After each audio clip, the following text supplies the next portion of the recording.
வாங்க பிரண்டை துவையல் எப்படி செய்யலான்னு பார்க்கலாம். தேவையான பொருட்கள்: பூண்டு, வரமிளகாய், உப்பு, தக்காளி, வெங்காயம், பிரண்டை, உளுந்து. இப்போ நல்லெண்ணெய் ஊற்றிருக்கோம். நல்லெண்ணெய் சூடாகிடுச்சு.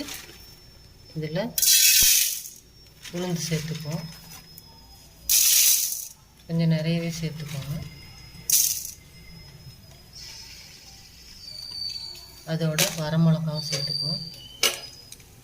இது நல்லா வதக்கும். பாருங்கள், நல்லா வதங்கிடுச்சு. இதோட தக்காளி, வெங்காயம், கொஞ்சம் புளி, அப்புறம் பிரண்டை, பூண்டு இதெல்லாம் நல்லா வதக்கணும். எல்லாருமே இப்போ நல்லா வதங்கிட்டு இருக்குது. பிரண்டை, சின்ன வெங்காயம், பூண்டு, தக்காளி, புளி, உளுந்து, வரமிளகாய் எல்லாம் சேர்ந்து நல்லா வதங்கிடுச்சு. இப்போ நல்லா வதங்கிடுச்சு பாருங்கள். இந்த அளவுக்கு இருக்கணும். இப்போ எண்ணெய் காஞ்சிடுச்சு. கடுகு போடலாம்.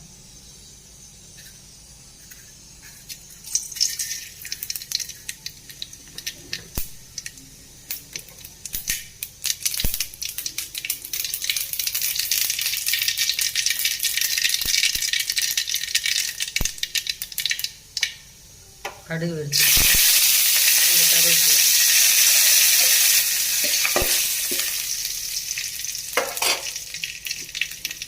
இப்போ அரைச்ச பிரண்டை சேர்த்துக்கலாம். இதை இன்னும் அவ்வளோ அரைச்சிட்டோம்னா சட்னி ரெடி. பிரண்டை துவையல். பிரண்டை துவையல் ரெடி ஆகிடுச்சு.